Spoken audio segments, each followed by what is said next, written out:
You're listening to the world-famous White Roof Radio, with cast number 610, recorded November 10th, 2016. Brought to you by CravenSpeed.com, MotoringStripes.com, and OutMotoring.com. Mini performance, speed, and style. It's OutMotoring.com.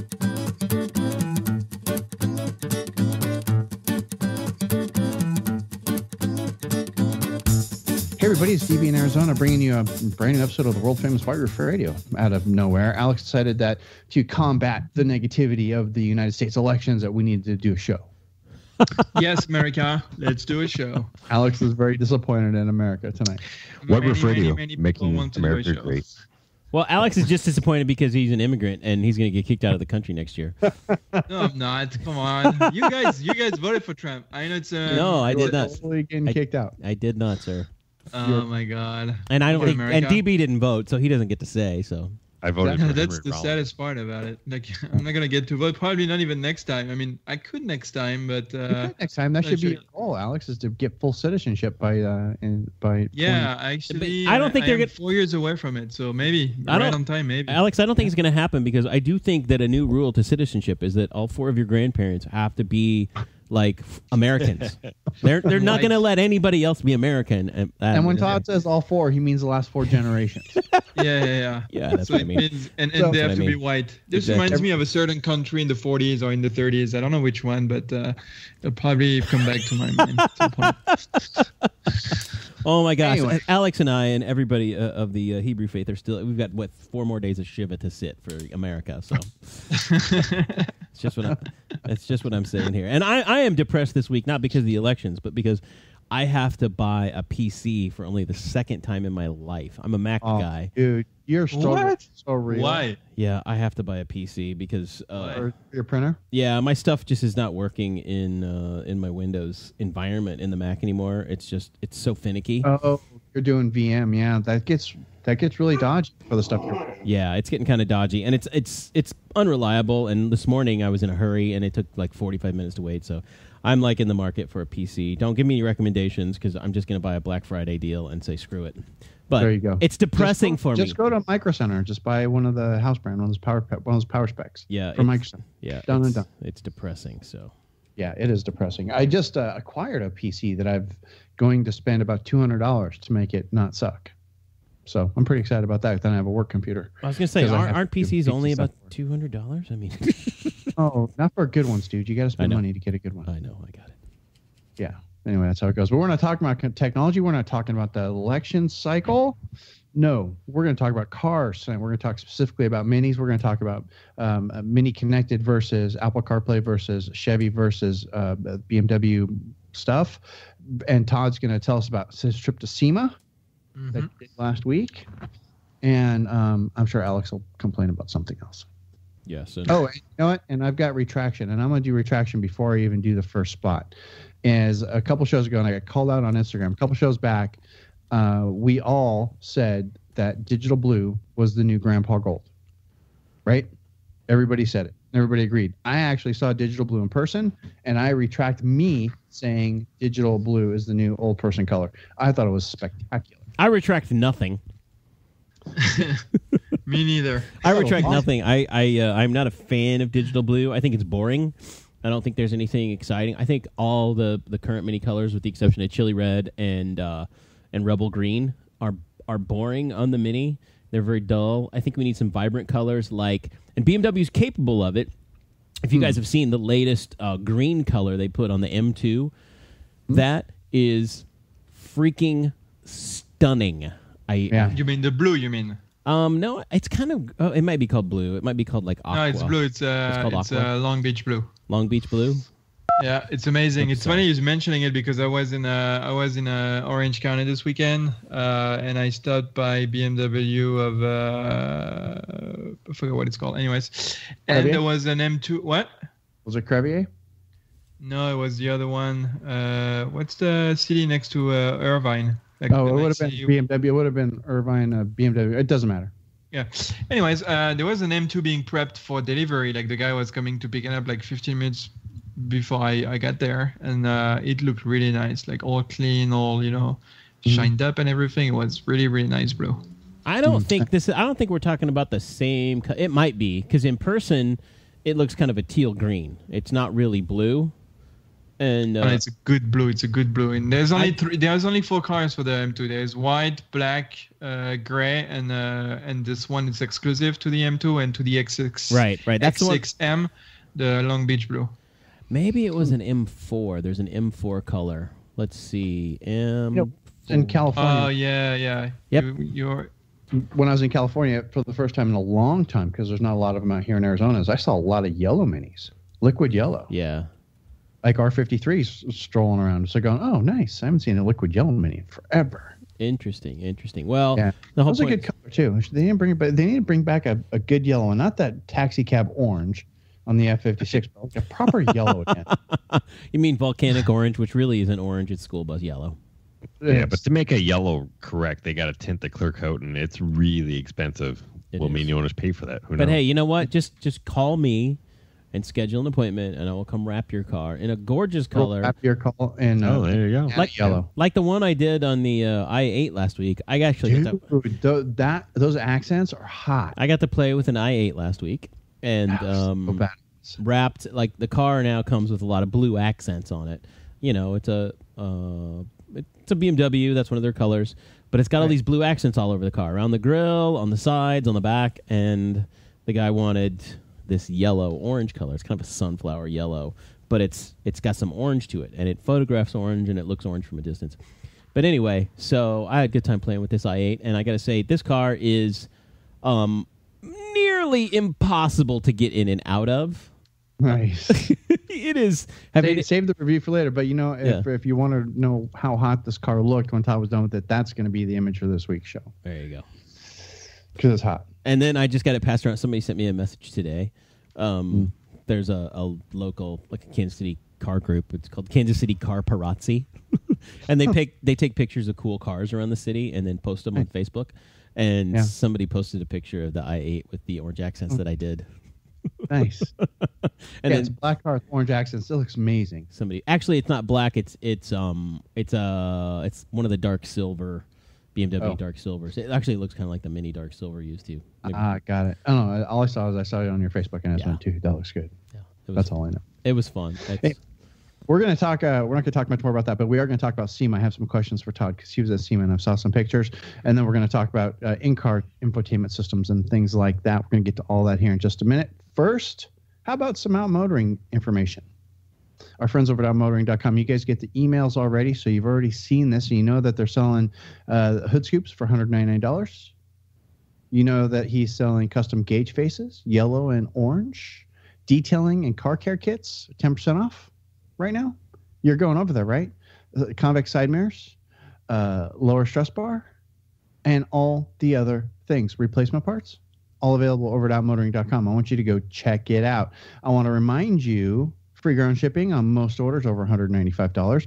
You can save 5% on your order if you subscribe to the email newsletter and you get your own discount coupon code, right? Super awesome. I want to remind you that outmotoring.com has been a sponsor of White Roof Radio and Motoring File almost since the beginning. That's a long time. Aaron's like all about helping us out and still adding like 2,000 or 3,000 new products every month, and not just like go fast bits or look cool bits or more detailing stuff, but like I mentioned before, all of the replacement parts that you're looking for. You don't have to go to the dealer's parts desk anymore. You can punch up outmotoring.com and get dang near any replacement part for your car. In fact, Aaron's got a set, the front replacement piece that I'm missing from my JCW body kit. Yeah, he's got a set sitting there waiting for me to order it right now at outmotoring.com. Go over there and check it out. Don't forget to use coupon code. Don't forget to mention White Roof Radio when you check out. That's always super duper cool, right? Right. That's our friends over at Outmotoring. Outmotoring.com. Mini performance, speed, and mini replacement parts. That's outmotoring.com. Maestro, if you please. Boom. Kind of news. Okay, before we start, I have a question about SEMA because you posted a bunch of photos from SEMA. Yes, sir. And they're very cool. I saw some minis, a lot of minis. Yes, sir. And I just wondering if you get a kickback from Mini USA for them jacking your designs like roof graphics and things like that. No, absolutely not. That's really too bad because I'm looking. You post all these pictures, like going that offset red stripe. I go, did you put the graphics on this car? Wow, look, is that a Union Jack on the roof? Did you do that one? It looked like your work. Yeah. So I was just wondering if you got like a kickback, some kind of, a little bit of monetary compensation. We'll say this for them, like I said, jacking your designs. From a distance, it looked like my work. Yeah, it still looks like your work, man. Yeah. I'm just saying. No, it is. I've been doing a lot of that stuff for years, and then now it's finally the trickle down theory of, hey, it's a good idea. It's a good idea, right? They say the highest form of flattery is imitation. Imitation. Yeah. Yeah. So how was SEMA? Was SEMA cool? Did you find what you needed? Was it awesome? No. Was it awesome? No, it was pretty lame this year, and I say that because I was worried leading up to it because I went as press, of course. And as that, when you register, you get flooded with emails for about 4 to 6 weeks leading up to SEMA, and they're press emails about everything. And I was really concerned about a week before I left for Vegas. The email from the vice president of SEMA, of marketing of SEMA, said, "This year, SEMA, it's the year of the truck." And I thought to myself, "Oh no!" Right? And I go there, and no kidding, DB, you've been to SEMA before. You know the huge convention center. There's 3. Yeah, it's the entire convention center. Yeah, 3 buildings: the north, the central, and the south buildings of the Las Vegas Convention Center. And then outside is just wall to wall cars, right? Just from one end to the other is packed with cars, and really cool street cars and club cars and people from all over, California and all over the country, really. But the point is normally it's all cars. This year, it was 2/3 trucks and off-road vehicles. Ugh. I'm not kidding.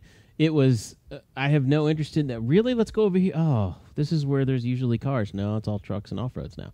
So, I think it's the trend in the U.S. and going along our conversations we've been having for the last couple of months with mini sales, it's just the trend in U.S. sales. And I saw an article today about how GM, it was Chevrolet specifically, is laying off a bunch of people in the small car divisions.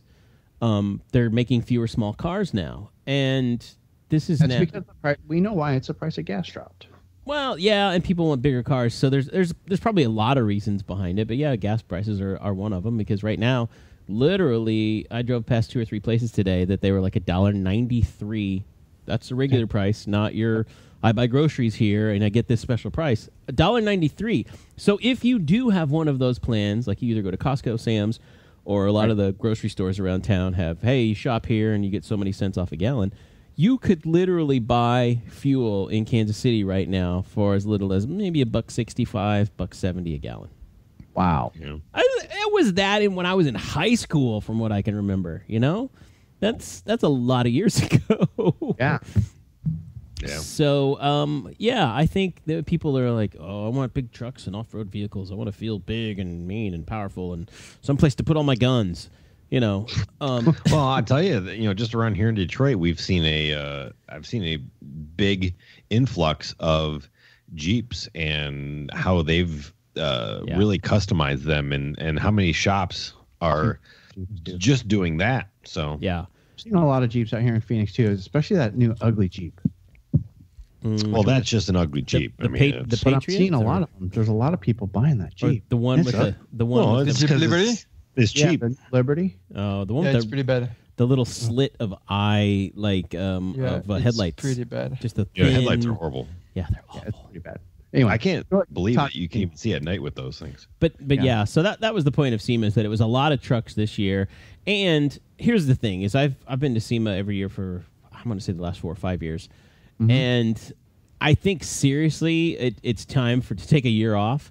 This was probably the year I should have taken off. 1, because it was mostly trucks. 2, the stuff that was cool to see, it was the same shit as last year.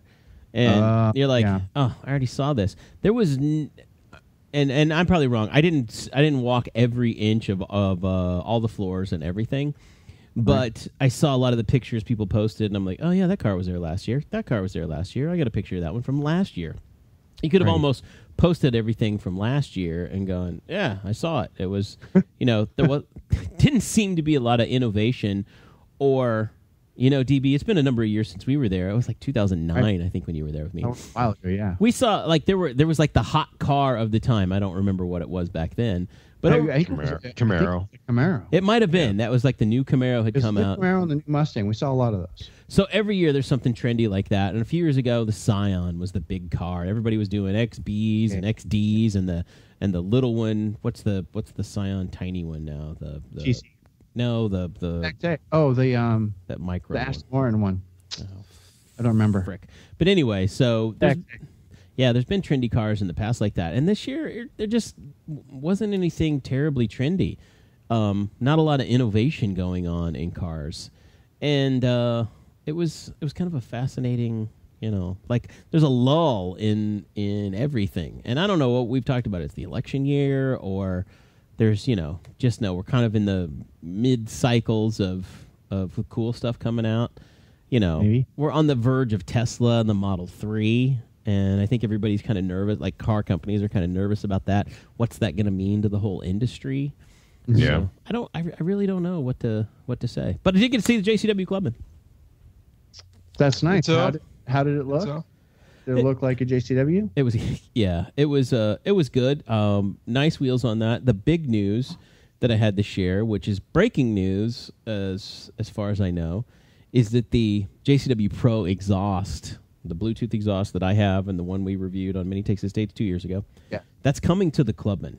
So, so basically you'll be able to take a Cooper S Clubman and upgrade it with the JCW tuning kit and get this cool Bluetooth exhaust on a Clubman. Wow.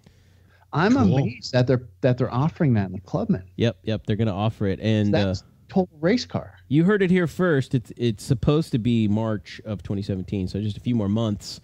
That's their target to get this out. I wonder if someone has plans to rally a Clubman. I don't know, because it fits the length requirements now. I think it's just more, they're trying to make all of the options available for all of the cars type of a thing. Yeah, that makes sense too. I mean, I can't see. I got a couple of questions on the Clubman. So the first one is, the wheels are not exclusive to the JCW, right? Like you can get them with the JCW package. What's that? The wheels? Yeah. Yeah, you can get those wheels. Okay. Mm-hmm. Okay, and so the wheels on this Clubman, did you look whether or not they were a little bit like bumpier to make room for the Brembo brakes? No, they did not bow out. In fact, I'm looking at a picture right now. I don't think I took a better close-up. They appear to be the same. Fairly flat, right? Yeah, the same wheels. These are very similar to the wheels that were on the launch editions of the Clubman that went out about a year ago. Okay. So they do not bow out like mine do, Alex, and yours do. The similar wheels for the hardtop. They might look the same, but they are bowed out to reach over those giant brakes. They do not on the Clubman. They're not similar like that. So I find that interesting because the Clubman, you can get 19-inch wheels on that thing. Wow. Yeah, I mean it's pretty nice that it's not bumping out. I hope they can fix it with the LCI of the F56, And what I think really is important to this car is, man, it sits high. And I know when you have an all-4, what's the point of lowering it? But come on, for handling and for looks, this car needs to drop 2 inches. I'm sorry. It really does. I agree. All the cars ride pretty high, I think. Because I was by a mini dealer this past weekend, and I noticed that the F56, even the new JCW, it just either the wheels are too small or the suspension's not tuned right, because it just the thing sat up like a dune buggy. Yeah, and when you look at my car, part of the whole soft suspension that they've got now that they're trying to tune to get rid of the run flat harshness. Yeah. The car's going to have to sit a little bit higher because they need that compliancy there. Well, because I'll tell you that having my car lowered where it is, it's like an 1.5 inches, 1 3/4 lower on the adjustable coilovers I have, and I'm still running run flats. Haven't switched those out yet and won't until spring. It is a harsh ride. However, I will say our good friend John from Philadelphia was in town last week, and and we got together. We hung out for a while, and I let him drive my car, and he was amazed at the setup. And John, I hope you listen to the show, and then comment and let people know what you thought. But I mean, he was nice because we were there and he drove it. But I think the power was impressive to him, and the handling that it really adds. It is night and day between my suspension and a normal Cooper S. And I've had I've let quite a few people drive it, back to back at the dealer. And they're like, oh my gosh, if I had the, $3,000 to put on that suspension, I would totally do it. But it's spendy. It's a pricey suspension. And sadly, I think that's the issue we're running in with mini sales right now, is to get your car to handle and to feel like DB, your car did, and my car did, and Chad, your car, right out of the factory in 2002 and 2003, you have to spend in the upper 30s to get that. And comparatively speaking, I know that was 14 years ago, but I think it's more expensive than other things on the market today that handle pretty darn good. Right? Yeah, I agree. What I have to say too is I'm looking at the JCW Clubman right now on the configurator, and Thunder Gray with the white roof on that car looks pretty hot. It does. I think Thunder Gray with the red looks pretty good, which is that's the flagship color of this, I believe, and that's why they showed it at SEMA. This was the North American premiere of gray roof red with the red roof. That looks hot too. It does look good. I still do not absolutely understand the driving light covers with the big X's on them. Yeah, I don't. It's a throwback to rally cars. Yeah. That when you put the X on the headlights so that you don't chip them. It just looks awful. Well, I can see why they did it, but from trying to do a certain amount of colors on the front end, like my car has only got like 2 colors on the entire car. It's electric blue and black. Everything else is gone, with the exception of some red. But they're trying to bring that idea there with just a quick cover, and it works for most of the people. But I can see where you wouldn't like it. Yeah. I'll just get electrical tape and just do it myself. Yeah, exactly. Unfortunately, it'll still crack, but yeah.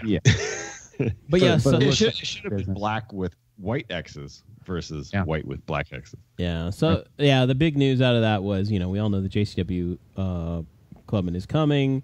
The big news, I think, the really big news for those people who already have a Clubman and want that extra oomph, is that the exhaust will be available in the spring. And I imagine it's going to be more expensive because there's a little bit more to it, a little bit more material. The car's longer, and it splits in the back. The exhaust is at each of the corners, as opposed to the Cooper S where it's at the center. And so there's probably a little bit more materials there. And of course, the exact same features on a Clubman are more expensive than they are on a Cooper S anyway. We've talked about this and we've griped about it. The fact that head-up display is more expensive. An expensive Mini. By the time you put 19-inch wheels and the technology package on it, you're already at $40,000. Yeah. There's no question about that. And I think the Countryman that's coming is going to be the same way. Yeah. That remains to be seen. Yeah, that'll be another topic for another show. We complain about pricing and sales. Yeah, we should have that information soon, because in 2 weeks, the Countryman makes its debut at the LA Auto Show. Correct. There's already reviews of it on YouTube. Yeah. Yes, they are. Yeah. Yep. And they seem to enjoy the car, and I really like the way the car looks. But we'll hold off till LA. Yep. It'll be interesting to see what comes of that. But it does seem like JCW was kind of the push at the mini space there, the mini booth that.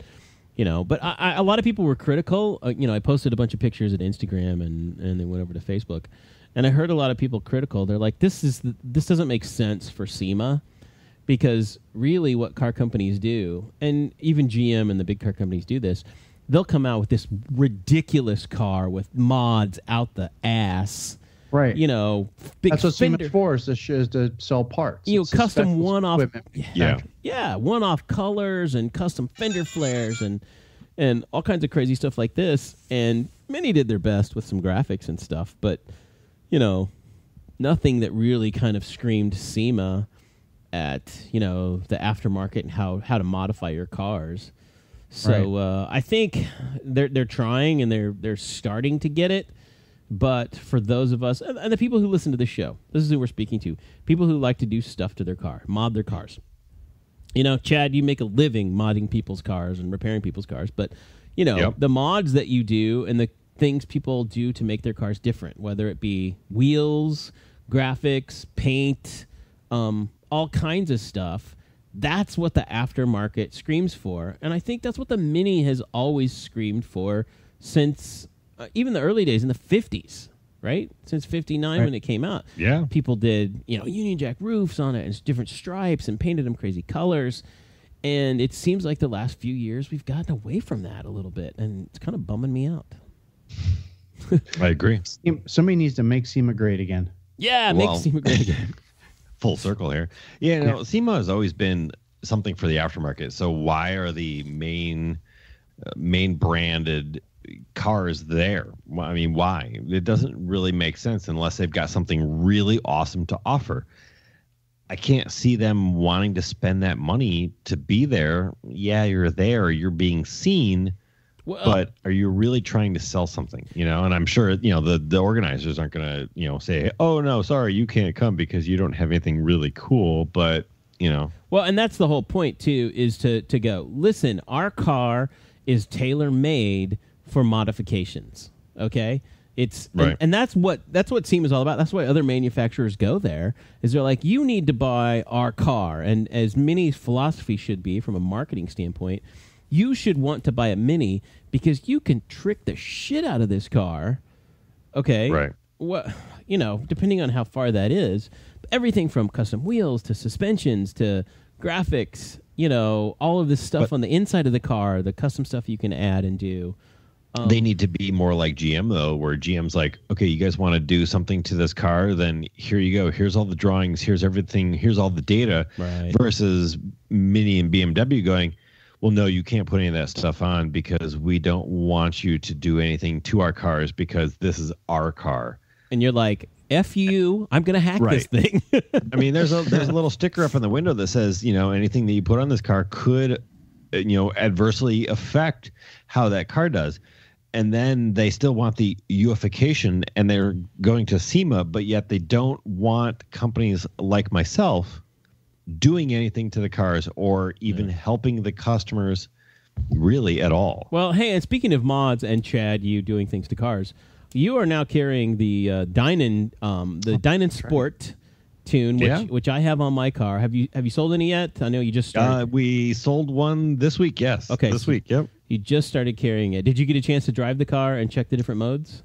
I have not got a chance to do it. All I got actually a hold of the Dynan rep, and he's like, "Hey, your guys over at blah blah blah have it, And I'm like, "Oh, well, perfect. There we go. We can buy a wholesale. We're good to go, versus going direct." Right. And we got one in. We took pictures. We found all the information. We got on the website. It was like, "Hey, here's an email blast, for everybody."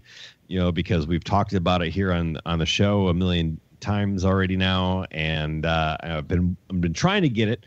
So the numbers are impressive. The install is super simple. Yeah. And once I posted it, everyone's like, "Well, can't I get it for my R56?" I'm like, "No, it doesn't work. Sorry, this is for the F cars." Yeah, but yeah, I mean, I'm excited to hopefully see. We got one on the shelf here at the shop, and we've got more on the shelf at the warehouse. But yeah, I'm waiting to get that car in that wants one right away that we can then actually drive it and feel it and do the whole kit and caboodle with the feel. But obviously, we've got all the numbers on the website. Chad, really quick, now that you've actually got one, and I don't have an F car yet, but is this something that I could punch up DetroitTune.com, order it, you send it to me, and I could do it myself? Yeah, definitely. It's literally 2 plugs. I did it myself. It's tricky. You don't want to drop the plastic piece from the clip, which want to drop anything, but yeah, which I did. It's like the little.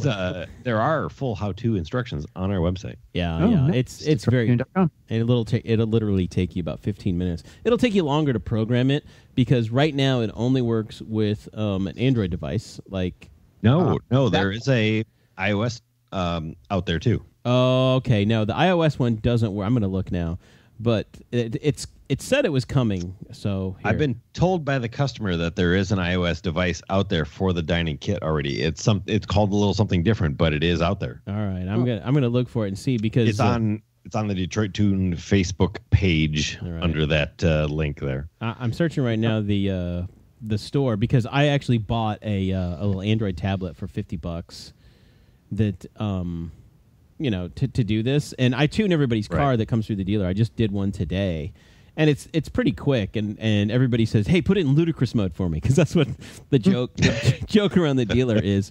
I'm going to buy a Dynan Sport and put it in ludicrous mode for my Mini.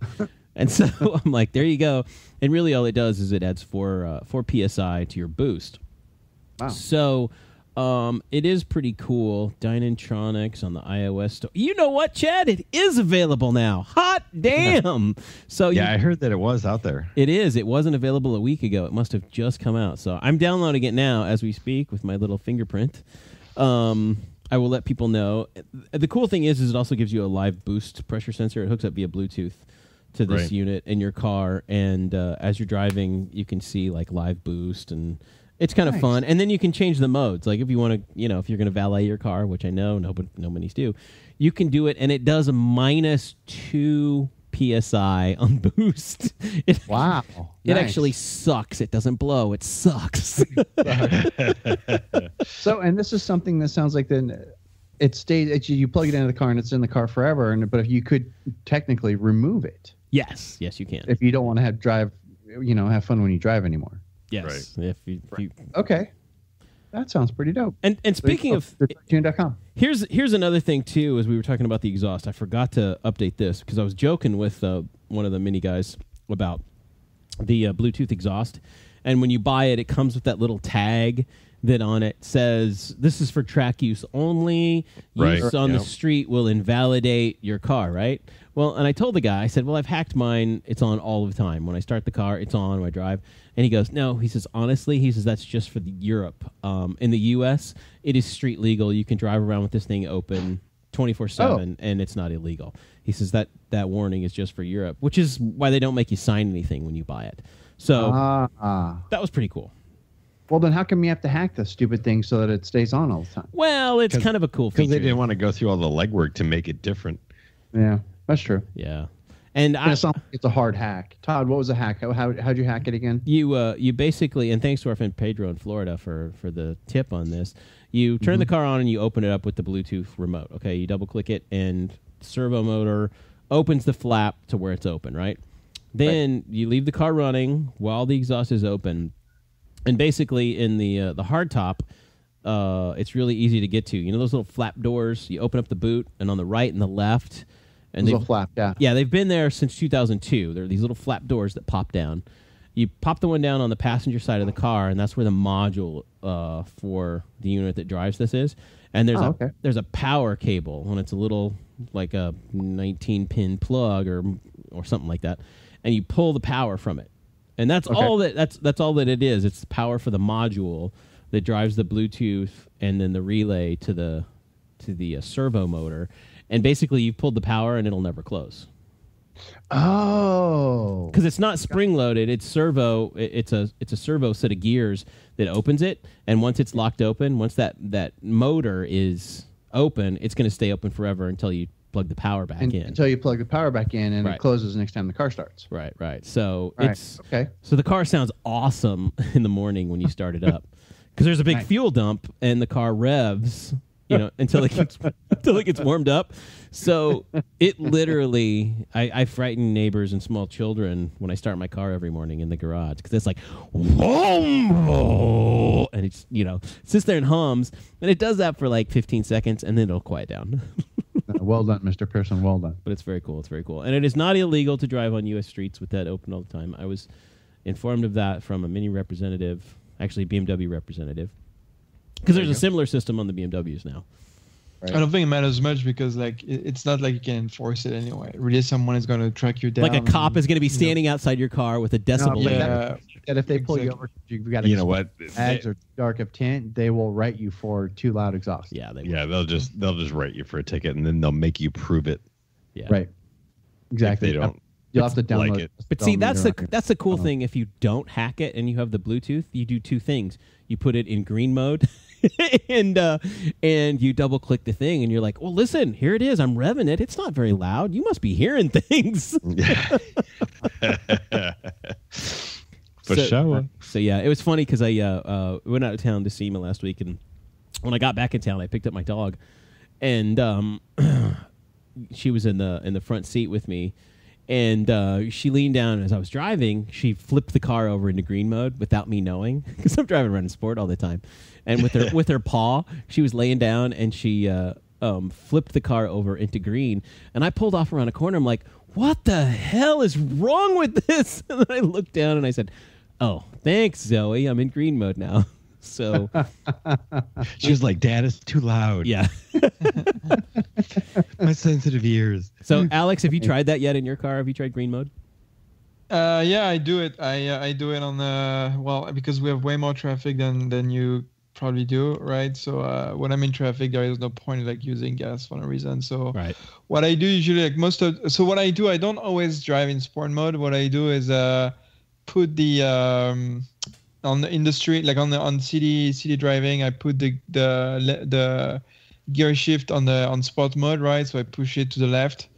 And then when I'm on the highway, really want to get faster, that's when I get on sport mode. But then I go back to mid or green when I'm sitting in traffic, because there's just no reason of revving up the engine and wasting gas. And also, if you really want to have fun, Alex, you put it into sport mode when you want to drive Spirited, but you also touch the DSC button, turn on traction control. So click it once, just one firm press on there. Then you've got traction control and sport mode, which is the ultimate driving for a JCW. Interesting. It doesn't turn. I DSC. need to try this one. Yeah. Yeah, it doesn't. Oh, turn I'm DSC actually gonna go on a drive with Sean this weekend, because he has to sell one of his two magnificent cars, and so I think he has to pick me up. So I don't know if I'll be driving my JCW, but if we do drive it, I'll make sure to try it out. There you go. Give it a shot. Try it out. Traction control enabled. Nice. Excellent. There's one other thing I want to talk about a little bit, and that's only because I got to spend 2 weeks with a car that had Apple Play in it. CarPlay? CarPlay. Yeah. CarPlay, Android Auto, it did both. And OMG, it was awesome. It wasn't perfect, but it was awesome. It was awesomer than anything else I've ever used in a car at all. And DB, it's great in its simplicity, right? Like that's the few thing it does it so right that you're like, I don't need anything else. Exactly. Unlike the mini system, which if you get a text message, you've got to enable it in your car, but you can read your text messages on the mini system now. But you can only do that if you get the message while you're driving and while it's connected to the car. So you get a message while you're driving. Siri just comes on. She says, "Oh, hey, you just got a message from so-and-so. Do you want to hear what it is?" And then she reads it to you. And then she says, "Oh, would you like to reply? And what would you like to tell so-and-so?" Yeah. It's like, oh, that was pretty Yeah, dope. the mini, you have to click at least 3 times for that to happen. Like you get a message, a little envelope shows up on your screen. Doesn't say anything, it just shows up. And then you can go, okay, and I've got a hot button for it. I hit number 5. It goes to the messages. Then I have to scroll to the message, click it. Yeah. Then I have to scroll again if I wanted to read it and click it again. So it is one of the most involved, inconvenient things. You literally have to... Not cool. See, with the CarPlay system, you just go, "Hey Siri, I need to go here," or "Siri, I need gas," or "Hey Siri, I'm hungry," or whatever, and she just goes, "Oh, let's take you there." And whoop, Apple Maps actually worked. I used Apple Maps entirely, nothing else except for Apple Maps for 10 days in the car. I really wish Google Maps had a port to Apple Play or to CarPlay. No, Google Maps is horrible, DB. I'll tell you, when I was in Vegas, Google Maps got me lost in Vegas, and Apple Maps saved me. Wow. Boom. Yeah, I'm just saying that. I was shocked myself, and I said, screw it. Wow. I am using Apple Maps from this point. And so basically I just use my watch. I would say, "Hey Siri, take me to whatever," and I'd say what it was. And it not only, Siri would do it on my watch, but it would transfer it to my phone, and there were all the directions with the map already in my phone, like almost instantaneously. So I can see with CarPlay, it's going to be just genius when it gets to the minutes. Go ahead, Alex. No, they've put so much effort into Apple Maps over the past 2 years. It's amazing. They're really stepping up, and it's great because frankly, like, competition is just healthy for those two big players to have 2 great maps. And I actually switched to Apple Maps like 6 months ago, so I don't use Waze anymore. I don't use Google Maps, and really, like, I haven't seen like no difficulty, like switching, no disruption at all. Like it's been great so far. Nice. You know, what's interesting is normally I don't have a lot of time in a car other than when I'm out actually just driving because I like to drive. But that's usually in a fun car with exhaust. I don't ever turn the radio on. I'm just out enjoying it, looking at my downshifts, rev matching, having a good time. Normally my drive to work is 3 miles. So I don't ever need maps or know where things are or CarPlay or anything. But now the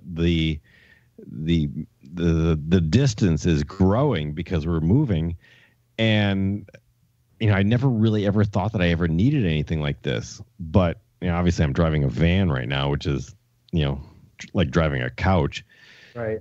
And it's horrible. But I don't know if I really need something like that. I mean, yes, it's cool and techie, but do I really need all of that? It's tying the phone in. It's being able to play back music using Overcast to play back podcasts, all that kind of thing. It was just. I guess. I mean, if you're in the car for a long time, because I mean, most podcasts, I mean, ours and everything, 30 minutes, 45 ish. Yeah, Chad, I spend I spend 10 to 14 hours a week in a car. Wow. Right? That's a lot more than me. I'm with Chad. I'm more just playing around with it as I go, because the maximum amount of time I usually spend in the car on any trip is 12 to 15 minutes. And that's it. And that's not really enough time to get in trouble with anything. You don't need to read your text messages because you're going to be there in 10 minutes. I can look when I get there, and I've got it on light. And I've got it on my watch. I don't even have to look at my phone. I can just tap my watch, and it'll, I can see it there. So there's a big difference. But DB, I think your experience with it just makes me want it even more. Yeah, and not only was it my experience with the CarPlay, and it was with the Chevy. They call it the MyLink system. Yeah. And I gotta say that this is one of the best in-car systems I have ever used. Interesting. It was simple. I got into the car. First of all, it was a rental. It was a Chevy Malibu, which was completely fine. It wasn't great. It gold? No, it wasn't. It was black or dark silver. They're either gold or burgundy. It was a good-looking car. It was nice. It drove nice. It was relatively quiet. If it would, the rental companies put the cheapest poppers they can find for tires on it. So if it had nice tires, maybe a little bit of suspension mods, it'd probably be a lot of fun to drive. But the system I can't believe you just said that. It says, "Oh, hey, you have a phone. Do you want to pair your phone?" And I went, "Yes." And it says, "Okay, your phone's paired." I'm just like, "What?" Just like that. It was simple. Yeah. It gives you like 6 options. It's like, here, go here for audio, go here to make a phone call, go here for something else, CarPlay or Android Auto, go here for whatever the other thing was in settings, right? And everything was programmable through there. It was a nice little touchscreen, and it was just a brilliantly simple system. Interesting. I mean, I thought it was better than there's the 5 Series in my garage. I thought it was better than the system in the 5 Series. And way easier to use. I have not. I have not had the opportunity to use the Chevrolet system, DB, like you. It's nice. And it's really nice. I think the best system I've seen so far in rental cars. My latest rental was a Dodge Dart, which was absolutely horrible. Didn't even have a USB plug in it. Little car. Why'd you get that again? It didn't even. It was. I got to SEMA, and it was the last car on the lot. I'm not kidding.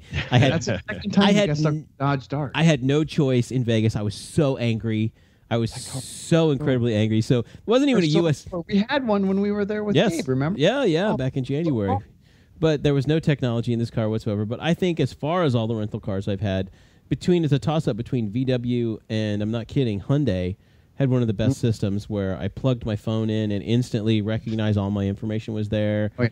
It was just instantaneous. This did that too. The only problem with CarPlay in the Chevy is you had to actually jack your phone in for CarPlay to work. But once you did, it's just like, oh, CarPlay. It pops up on your phone, and it's like you're in CarPlay mode, and you do everything through the touchscreen in the car. And if I'm not mistaken, right now BMW is the only company that offers the wireless CarPlay integration with their cars at this time.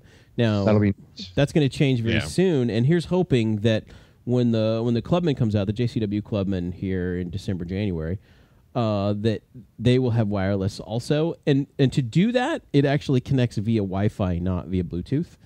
Oh, And- that makes sense. which is another reason why the hardware has to be built in with the Wi-Fi receiver into the hardware of the car. It's not going to be. GoPro puts Wi-Fi in their little cameras. Yeah. Wi-Fi is easy. So it's interesting because I know that I am the minority with the long commutes, and there are a lot of people that have a lot more commutes. But I'm just wondering, in the end, is this technology that is out of date the second that they put it in? Well, the nice we've thing talked about it. Updating faster.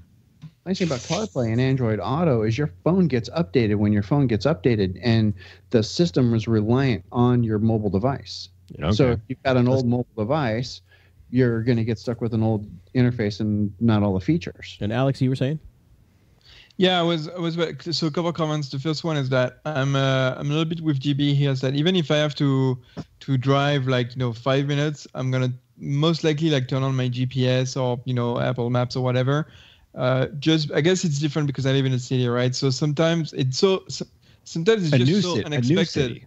Right. Yeah, new city. Yeah. Sometimes it's just so unexpected that there is traffic at points where you would not expect it to be, right? And it's and Mini's navigation system is really good, by the way, and the traffic is really always up to date. Same on Apple Maps, so I tend to use it even for short distances.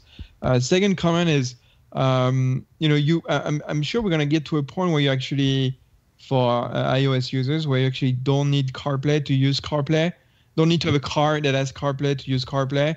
I don't know if you guys read the news this week, but Android Auto just came out with an option of, if you don't have Android Auto in your navigation system or your infotainment system, you can have it on your phone.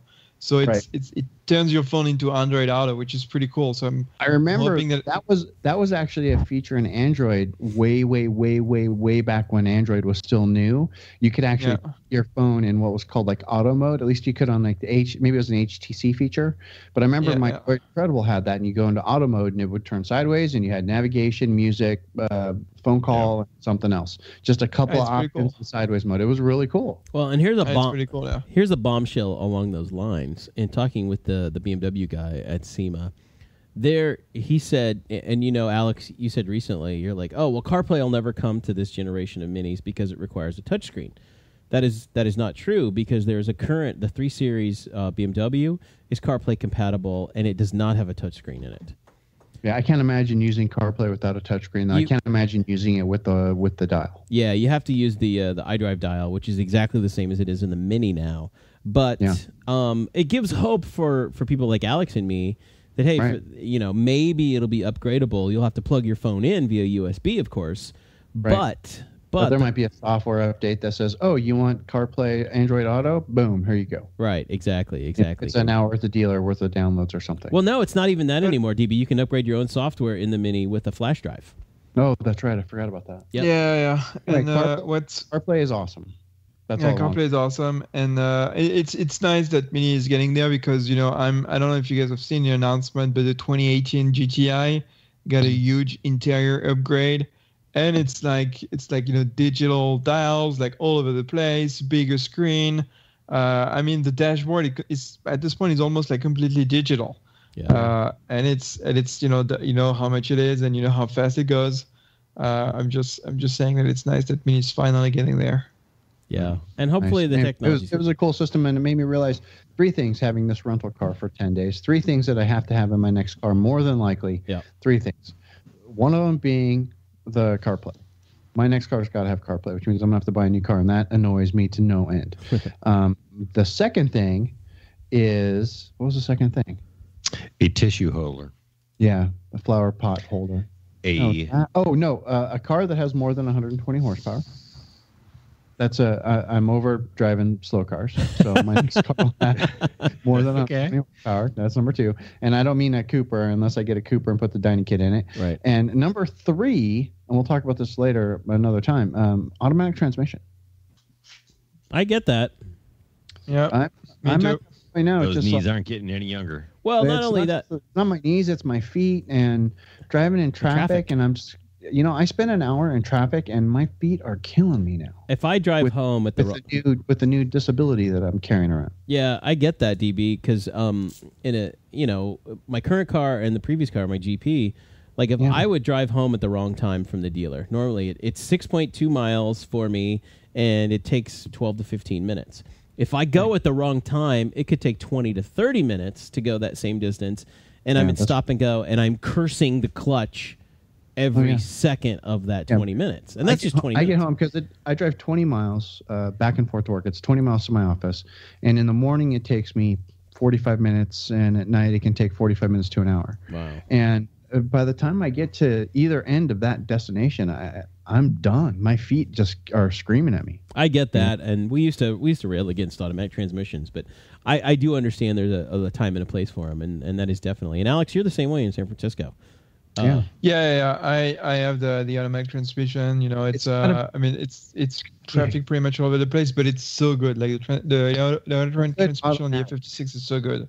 Well, the automatic transmissions have been getting a lot better over the years, and Mini has definitely stepped their game up in the automatic transmission world as a owner of a CVT, which is the most horrible transmission ever known to man. Agreed. But hey, the car was cheap, and now it isn't cheap. So one of the downsides of this Malibu that I had is the transmission in that car it's sufficient, but it's bad. It's just there. It's awful. It's just there. It's boring. You can't. That's kind of what makes that car boring in the general.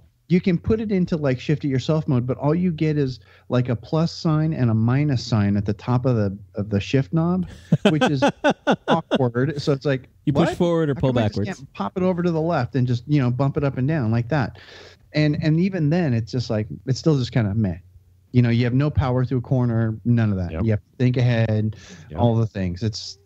That is what ruined that Malibu. It's like going, I would drive this every day, except this transmission just blows. It doesn't blow. The automatic in the first gen Mini Cooper S was worse, but this one's not that great. And I think something interesting too about automatic transmissions even is that we're not going to have gear shifts anymore. There's not going to be a shifter there. It's a thing of the past and will be very soon. There's some cars that are not putting a shifter there. It's just a turn. Mercedes, yeah. It's just Audis do it. Land Rover. Some of the don't have a shifter. Jags, Range Rover, Jags, the whole family there. Of Jaguar Rover is basically it's a knob that it rises up. It's a knob. It's pretty sad, by the way. Yeah, it rises up and then you turn it one way to whatever. I think that's the knob of sadness. Here's the title for your show. The knob of sadness. Yeah, perfect. That is good. But I think that the shifter, as far as even in the automatic transmission, is going away. So, yep. But so that's the three things. I'm still on the fence because then I get into my car and just like going, oh right, I forgot I can power through corners with a manual. Well, no, DB, you just need to have multiple cars. Then you need to have the fun car and then the daily. I need to have a weekend car. Is what I'm gonna have to do. Yeah, that's what you got to do. And DSG is coming to the Mini, by the way. Yeah. Yep. Yeah. By the time it comes to the Mini, it'll be out of my price range, 100% out of my price range. Just like, and that's a topic for another day. Yeah. Because I started that conversation over at the blog at dbmini.us. I actually finally posted something over there. A really good post, by the way. Thanks, Alex. I did. Click over. I'll put a link in the show notes, but you can go read it. And it's my current thoughts on why Mini sales are slacking. Or tanking. Yeah, and there's some great comments too. Michael Babishkin stopped by. He said hi. A couple other people. It was really nice. So if you guys want to go check it out, dbmini.us, it's right there. I'm not going to post anything again for a little bit, so you can go read it yourself. I don't think I have anything else. We have a shout out though. Chad wanted to do a shout out tonight. Yeah. Customer's name is Jason Frey. Jason Frey. Fort Atkinson, yes, Wisconsin. Yeah. Thank you. In Wisconsin. Almost got the shit kicked out of me in Wisconsin. He's a loyal listener. So nice. Thanks for listening, Jason. Nice. Did he buy something from Detroit Tune, perhaps? He did, and he put a little nice note in the show, in the notes on the checkout, and it's like, "Hey, thanks for doing the White Roof Radio." Dope. Thanks, awesome. Jason. That's really cool. Awesome. Pretty cool. I'm happy. Thanks for listening. I like that. Thanks for listening. Thanks for going to Detroit Tune. Thank you for all you guys for listening, obviously, and for visiting the sponsors and Chad and motoringstripes.com, going to all the websites, doing what you can to support the show. Oh, excuse me. Speaking of supporting the show, let's remind you guys about one of the other fine sponsors here underneath the white roof. Our friends over at Craven Speed. Have you guys checked out cravenspeed.com, the fancy new website? Super nice. You can go over there. You can actually meet the entire Craven Speed crew. You usually go, who makes this place tick? It's awesome. Yeah, because I'm going to go. I actually went there recently because I'm going to go buy one of their GoPro mounts for the antenna base. That's so cool. Oh, that looks so cool. I saw that too. Yeah. But Craven Speed's got the cool stuff like that, the GoPro mount for your antenna. Not only that, but the stubby antenna, T-shirts, the dipstick if you've got a first or second gen mini. And I have to punch them up. I checked the oil in my car and so going, oh my god, I hate this dipstick. The R56 dipstick is absolute worst. DB, just get an F56 and you won't have to worry about it anymore. You'll just go, oh, please, dear Jesus God, I hope the sensor doesn't go bad. I hope the sensor doesn't go bad. Yeah. Good grief.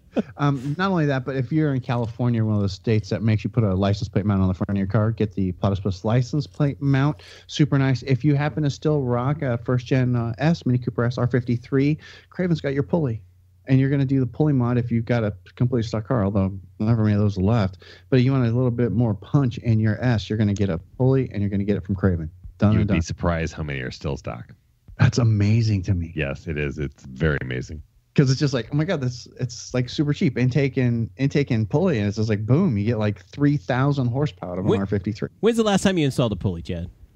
Oh, geez, last week. Seriously, that's awesome. Wow. $161 and it gives you 20 horsepower like right now, and we still do them all the time. I mean, we probably sell 10 to 20 a month. That is still so awesome. The pulley and intake on the R53, that's like if you've got 3 mods to do on the R53, you're going to do rear sway bar, you're going to do a pulley, and you're going to do intake.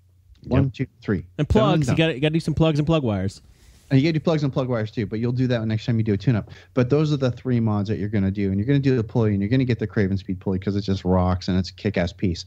Go over there, check it out, cravenspeed.com. Don't forget, if you place an order for something at cravenspeed.com, there's a note there. Leave a note that says, hey, thanks for supporting White Roof Radio. We really appreciate that. So do they. Of course, you can also purchase your Craven Speed parts from Detroit Tuned. You can purchase your Craven Speed parts from outmotoring.com. You can get Craven Speed parts from Wayland. You can get them from everywhere. Jerry working over here, Eurotex, he'll get you Craven Speed parts. Doesn't matter. Just use Craven Speed stuff. Done and done. Cravenspeed.com. Go over and check them out, please. What else? Do we have anything else? No, sir. That's it. I'm good. That's it. Thanksgiving's coming up. Thanksgiving coming up. No, what else is coming up? And it's coming up here next week. Or this week, depending on when we get the show posted. End of the world? November 18th. No. If the world is still here. November 18th. The boys are back. The Grand Tour gets debuted on Amazon Prime on November 18th. When Amazon crashes. Don't wait until the 18th to buy Amazon Prime, because seriously. Just sign up for Amazon Prime. Honestly, you'll use it. You probably use it already and you just don't have Prime. Well, use it. You get so much stuff for free. Don't you still get 30 days for free when you sign up? Yeah, you get 30 days for free, first of all. And then you get yourself a Roku box or a Roku stick or something. Then you can put the Amazon Prime app on there. And you get all these, or you put the app on your iPad. You get a ton of movies and TV for free, music for free, a ton of stuff. You get it all for free from Amazon Prime. And dog nice if Amazon had an app on the Apple TV, because that's really annoying. It's really annoying that you can't rent movies on the iPad either. Yep. But that's for another show. That's for the Shuttlecast. Well, it's not perfect, but it works. It's not. But yes, it does work. Sorry about the dogs. Anyway, that's November 18th. So mark your calendars. Don't forget, I will be watching Amazon Prime to watch the Grand Tour on November 18th. I am very excited. The boys are coming back. And you'll hang on to it because Amazon Prime also coming up in December. I believe it's Amazon Prime. Man in the High Castle, season 2. Man in the High Castle comes back. Really good show. So good. Really so good good. Shows on Amazon Prime right now, guys. Just saying. Mm-hmm. Ton of really good stuff. You do well by checking it out. Yep. But that's it. I want to remind you guys one more time. One more of the fine sponsors here. Click over to motoringstripes.com. And that is where you get Todd Pearson made stripes for your Mini. You install them and you just like, dude, check it out. Todd Pearson put stripes on my car. Done and done. Go over there and get those. Not only that, you get the Countryman bumper protection strip. You gonna do that for the Clubman too, Todd? Yeah. I have it. I had to do a little bit of tweaking on that, but it's done now. And The pictures I took, sadly, were of a black car and you couldn't see it. So I need like a lighter car, demo car, something different so that it shows up a little bit better. Got it. So anyway, you can get that. You can get the very cool motoring badged keychains, which are super awesome. You can pick up one of those. Super dope. And you can get the White Roof Radio Sunroof Delete Kit, but you have to use contact form to do it. Use contact form, shoot Todd an email, and he will send you back a quote. He needs a year of your car and what color you want your sunroof delete to be. It's so much fun. I've done 2 sunroofs in the last week. Really? Yep. That's great. It's a great mod. If you have a sunroof and you like the sunroof, but you like it because you can open it and you wish it didn't have that retina searing from the sun option, you put one of Todd's graphics on the roof, and it's that and window tint, especially if you live west of the Rockies. That's what you need, unless you live up in Seattle where it rains all the time. But that's what you need for your car. It's awesome. Trust me. It's amazing. You can get that over at motoringstripes.com. Go over there, check it out. motoringstripes.com, because, blank is boring. But we are now done. Officially done? Yes. Rice. Very good. Guys, thanks again for listening. We appreciate it. This is the part of the show, however, where I like to make that bunny clicking sound, and then I say, questions, comments, or concerns, go ahead, click back over to whiteroofradio.com. There you can leave us a note in the show notes. You can also email us, feedback@whiteroofradio.com. Until next week, gang, this is DB. I'm done. Cheers. See ya. À bientôt. Can I say there was only one winner in the election last week, and that winner is alcoholism.